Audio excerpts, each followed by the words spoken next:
مرحبا، اليوم راح نشرح عن الميتا اللي هم أكثر الأبطال حظراً بالرانكات العالية، وليش لازم إنه نعرف هذول الأبطال على مود إنه نحضرهم، لأن إذا يطلعون ضدنا يعني راح ننسحل سحل، أو إنه نتعلم نلعبهم حتى نصعد بسرعة. أول واحد عندنا يوزن شي، وعندنا هايبوسا، وعندنا مامان، وعندنا فلورين، وعندنا كاليا، وعندنا آستس، وعندنا لانسلوت، وعندنا سايبر، وعندنا زينتيان، وعندنا أورانوس، وعندنا عمون بالمرتبة 11. كذلك عندنا كيمي هذا السيزن كلش قوية. عندنا تشيب، عندنا كولو، عندنا هانزو، عندنا رافاييلا كلش يعني فد مرة.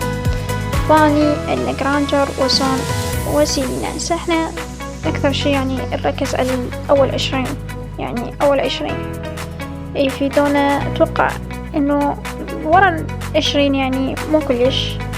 هذا التصنيف اللي احنا طلعناه هو قبل يوم. طبعا هذه الإحصائيات يعني تتعدل، مثلا هنا قبل 15 يوم هذه القائمة، يعني هم نفس الأبطال متصدرين، بس سايبر هنا صاعد.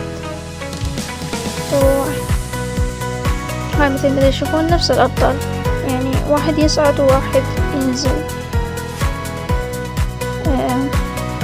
تشوفون هنا أيضا قبل 7 أيام أيضا هايبوسا ويوزن شين يعني متصدرين.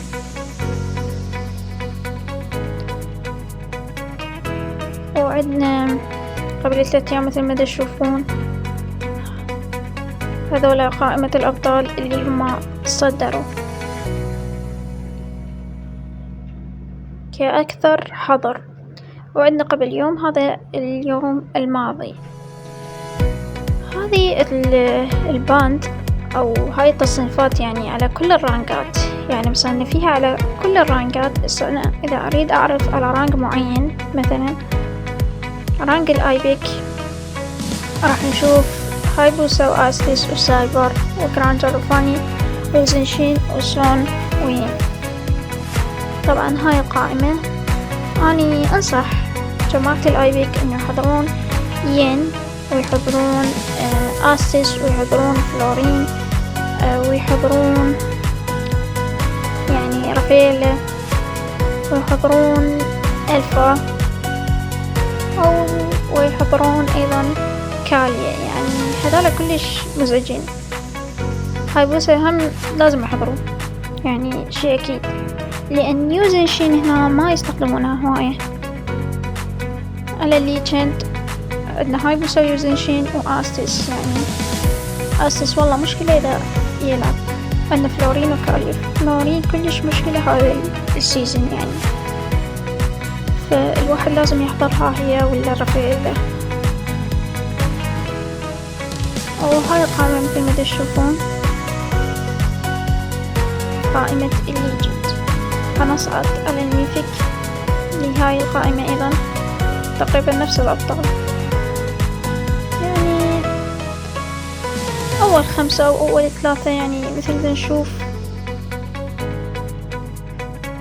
طبعا هنا اختلف الموضوع، من العنصر اللي صعد هو آمون، يعني صار من أكثر الأبطال المحظورين بالميثيك ميثيكال أونر. وهاي القائمة يعني هسه انتو تقدرون توقفون المقطع وتاخذون تاخذون صورة لهذول الأبطال، أو تدخلون على الموقع الرسمي للعبة. وهيجي نكون خلصنا. أتمنى دعمكم إلي بلايك وتعليق والاشتراك بالقناة حتى نستمر نطور المحتوى أكثر.